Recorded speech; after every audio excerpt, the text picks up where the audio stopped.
Okay, class 7 हम लोग exercise 6 कर रहे थे और उसमें हम क्वेश्चन नंबर 8 करेंगे। अभी स्टार्ट करेंगे। पिछली वीडियो में आपने क्वेश्चन नंबर 7 तक सारा समझ लिया है। क्वेश्चन नंबर 8 है 150 kilogram of sugar cost 3000, how many KGs of sugar can be purchased for ₹8500। अब इस क्वेश्चन में हमें कॉस्ट गिवन है और दूसरा केजीज ऑफ शुगर यानी मैस ऑफ शुगर गिवन है, और वो उसका मैस किस में गिवन है, किलोग्राम में गिवन है।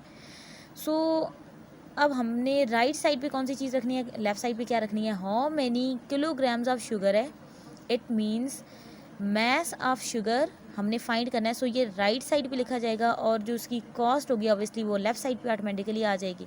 सबसे पहले है कि 150 किलोग्राम है ना, जो इसका कॉस्ट हमारी रुपीज़ में है तो इसके साथ ब्रैकेट में RS लिख दिया, और जो मैस ऑफ शुगर केजी में है तो ब्रैकेट में केजी लिख दिया, क्योंकि इस टाइम पे हम यूनिट नहीं लिख रहे होते। अब 3000 अगर कॉस्ट थी ना तो उस पर 150 किलोग्राम शुगर मिल रही थी, या 150 किलोग्राम शुगर लेने से हमें 3000 खर्च आ रहा था, कॉस्ट आ रही थी। नेक्स्ट, हाउ मेनी किलोग्राम्स, यानी किलोग्राम्स में अब एक्स आएगा, can be purchase for rupees. अब रुपीज़ यहाँ पे 8500 गिवन है। अगर 3000 की 150 किलोग्राम शुगर मिलती है तो अगर हम शॉपकीपर को 8500 रुपीज़ देंगे तो ऑब्वियसली हमें वो ज़्यादा शुगर देंगे। सो मनी इंक्रीज़ होने से शुगर की मैस भी इंक्रीज़ हो रहा है। सो it is direct variation. So arrows इसी तरह ऊपर जा रहे हैं हमारे, तो यहाँ पे 8500 बाई 3000 और यहाँ पे एक्स बाई 150 आ जाएगा। 0 0 0 0 कैंसिल हो गए, यहाँ पे 85 बाई 30, यहाँ पे x by 150। So cross multiplication की 85 मल्टीप्लाई 150 और एक्स मल्टीप्लाई 30 लिख दिया हमने। अब 30 नेक्स्ट स्टेप में इधर आके डिवाइड हो जाना है। 85 multiply 150 over 30 is equal to X. 31 is 30, 35 are 150, 85 multiply 5 करना है अब, तो ये आ जाएगा 425 इज इक्वल टू एक्स। तो हमने किलोग्राम कैसे लगाया, क्योंकि एक्स का यूनिट यहाँ पे केजी था तो यहाँ पे केजी लिख दिया।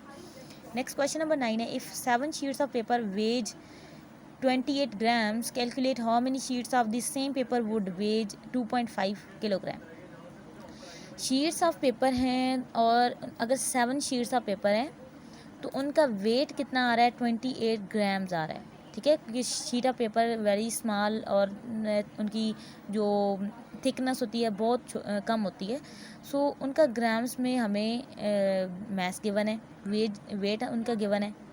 ठीक है, वेज लिखा हुआ है तो हम वेज ही लेके, या मैस, वेज का मतलब मैस ही होता है, तो क्वेश्चन में वेज का वर्ड यूज़ हुआ तो हम यही वाला यूज़ करेंगे।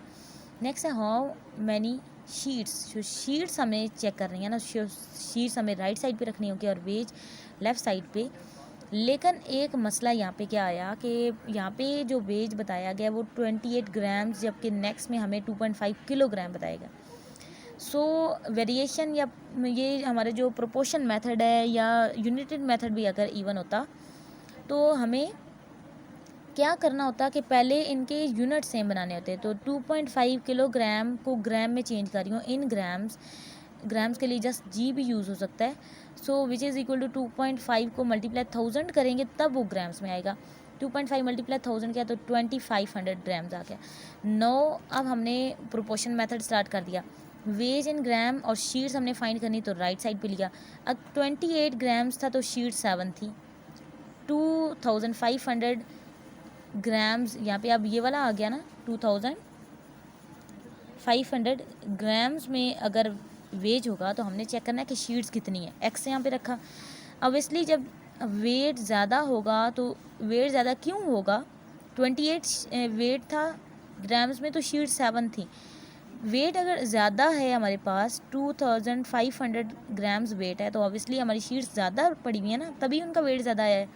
सो डायरेक्ट वेरिएशन है, एरोज इसी तरह ऊपर जा रहे हैं। यहाँ पे 2500 बाई 28 और यहाँ पे एक्स बाई 7, क्रॉस मल्टीप्लिकेशन की 2500 मल्टीप्लाई 7 हो गया और एक्स मल्टीप्लाई 28 अब नेक्स्ट स्टेप में नीचे आके डिवाइड होगा। 2500 मल्टीप्लाई 7 ओवर 28।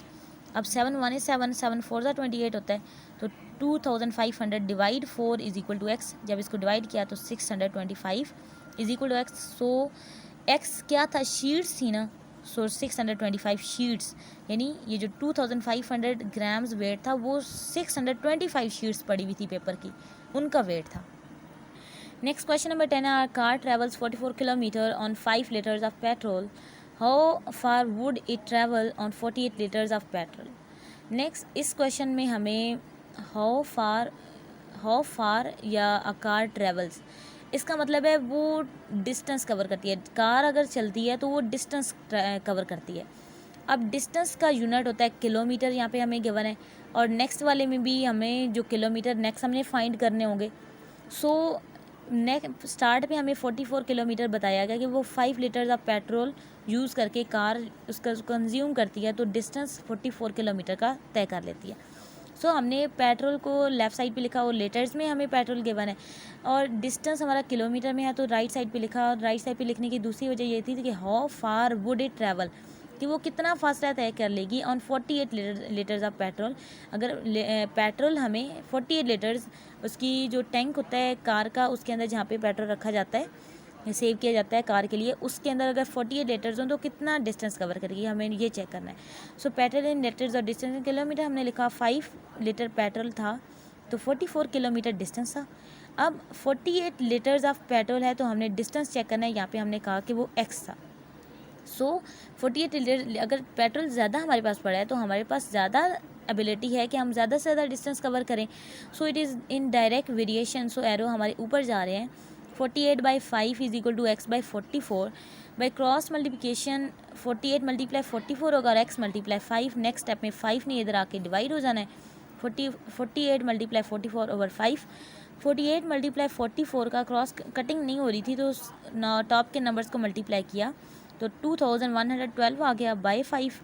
2112 डिवाइड 5 किया तो 422.4 किलोमीटर हमारा आंसर आ गया। किलोमीटर यहाँ डिस्टेंस क्योंकि लेना था ना, किलोमीटर में गिवन था तो ये किलोमीटर हमने लिख दिया। सो क्वेश्चन नंबर 10 तक आपने दोनों वीडियोस में क्वेश्चन समझ लिए। अगर आपको कोई कन्फ्यूजन इनमें आ रही है तो आपने मेरे से पूछ लेना है।